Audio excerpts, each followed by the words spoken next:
കേന്ദ്രവും കേരളവും മാത്രമല്ല, ഈ ലോകം തന്നെ ഭരിക്കുന്ന പാർട്ടിയായാലും അതിൻ്റെ നേതാക്കന്മാർക്ക് ആദ്യം വേണ്ടത് സാമൂഹ്യ പ്രതിബദ്ധതയും അല്പം മര്യാദയുമാണ്. പറയാൻ കാരണം, ഇന്നലെ പാലക്കാട്ട് നടന്ന ഒരു സംഭവം കേരളത്തെ മുഴുവൻ ലജ്ജിപ്പിക്കുന്ന ഒന്നാണ്. നമുക്കറിയാം, മാധ്യമങ്ങളുടെ മുന്നിൽ നേതാക്കന്മാരെ നിർത്തിയിട്ട് ചർച്ചകൾ ആരംഭിച്ചത് ഇന്നോ ഇന്നലെയോ അല്ല, വർഷങ്ങളായി. പക്ഷേ പുതിയ ജില്ലാ പ്രസിഡന്റിനും സംസ്ഥാന സെക്രട്ടറിക്കും ഏത് മാനസികാവസ്ഥയിലാണെന്നറിയില്ല, തെരുവിൽ പട്ടികളെപ്പോലെ കടിപിടി കൂടിയത് സംസ്ഥാനത്തിൻ്റെ വില തന്നെ കുറച്ചു കളഞ്ഞു. പാലക്കാട്ടെ ജില്ലാ BJP അധ്യക്ഷനും ഇനി ആ നഗരസഭയിൽ ചെയർമാൻ സ്ഥാനാർത്ഥിയുമായിട്ടുള്ള പ്രശാന്ത് ശിവനും SFIയുടെ സംസ്ഥാന സെക്രട്ടറിയായിരുന്ന ആർഷോയുമാണ് ഇന്നലെ തെരുവിൽ അഴിഞ്ഞാടിയത്.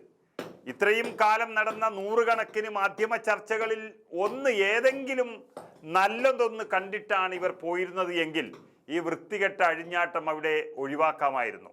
സംസ്ഥാനത്തെ ജനങ്ങൾ വളരെ പ്രതീക്ഷയോടെ കാണുന്നവരാണ് ഈ നേതാക്കന്മാർ എന്ന് പറയുന്നത്. അതിൽ തന്നെ ഏറ്റവും പ്രധാനപ്പെട്ട പദവികൾ പാർട്ടിയിൽ വഹിക്കുന്നവരാണ് ഈ പറഞ്ഞ രണ്ടുപേരും. അവരാണ് തെരുവിൽ അറപ്പുളവാക്കുന്ന വാക്കുകൾ ഉപയോഗിച്ച് കോഴിയംഗം വെട്ടിയത്.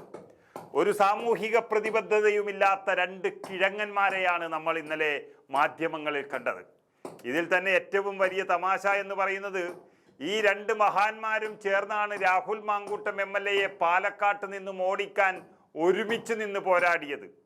ആ മാങ്കൂട്ടം MLAയുടെ കൂടെ 1-2 ദിവസം പോയി ഈ രാഷ്ട്രീയക്കാർ എങ്ങനെ സംസാരിക്കണമെന്നും എങ്ങനെ ജനങ്ങളോട് പെരുമാറണമെന്നുമുള്ളൊരു ക്ലാസ് എടുക്കണം. അത് അദ്ദേഹം തരും.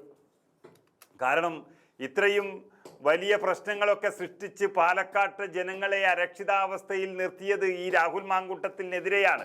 പക്ഷേ അദ്ദേഹം നേർക്കുനേർ വന്നപ്പോൾ തിരിഞ്ഞോടിയ ഈ രണ്ട് നേതാക്കന്മാരും ഇപ്പോൾ തെരുവിൽ കടിപിടി കൂടിയത് കേരളത്തിലെ മാധ്യമ രംഗത്തെ മാത്രമല്ല, കേരളത്തിലെ ജനങ്ങളെ ഒന്നടങ്കം വെല്ലുവിളിക്കുന്നതിന് തുല്യമാണ്. ഈ പറയുന്നത് കാലം കാത്തുവെച്ചൊരു നീതി പോലെ രാഹുൽ മാങ്കൂട്ടത്തിന് മുമ്പിൽ രണ്ടുപേരും തെരുവിൽ തല്ലുന്നത് കാണുമ്പോൾ സത്യത്തിൽ ജനങ്ങൾ ചിരിച്ചു പോകുകയാണ്. ഏതായാലും പാലക്കാട്ട് നടന്ന ഇന്നലത്തെ ആ കടുപിടി നമുക്കൊന്ന് കണ്ടു നോക്കാം. അല്ല, എനിക്ക് ഈ ഘട്ടത്തിൽ സൂചിപ്പിക്കാനുള്ളത്, ഒന്നതിന് തൊട്ടു മുൻപ് പ്രശാന്ത് പറഞ്ഞുകൊണ്ടിരുന്ന വർത്തമാനം, BJPയുടെ ജില്ലാ അധ്യക്ഷനാണ് അദ്ദേഹം. സ്വാഭാവികമായും പാലക്കാട് നഗരസഭയ്ക്കകത്തെ ജനങ്ങള് അത് കണ്ടുകൊണ്ടിരിക്കുന്നുണ്ട്, കേട്ടുകൊണ്ടിരിക്കുന്നുണ്ട്. എന്താണ് RSSകാരുടെ BJPക്കാരുടെ നിലവാരം എന്നുള്ളതിനെ സംബന്ധിച്ച് അവരത് വിലയിരുത്തട്ടെ. പ്രശാന്ത്, ഞാൻ പറഞ്ഞു പൂർത്തീകരിക്കട്ടെ. പ്രശാന്ത്